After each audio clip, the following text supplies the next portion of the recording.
हाय मित्रांनो, लय दिवस झाला आज माझे दोस्त कंपनी मिळाले आहेत. जुने आठवण किशोर पवार, नागेश इंगळे आणि नितीन पवार मिळून मिसळून आम्ही आता सगळेजण मिळून फर्स्ट क्लास नॉनव्हेज खायला चाललो. पहिले आम्ही सूप मागवलेले आहे. सूप प्यायला लागलो मी.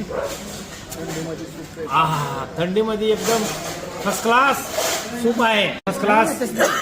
आम्ही मच्छी फ्राय मागवलेला आहे. तर आज मच्छी आनंदाने खाणार या मित्र जेवायला मच्छी.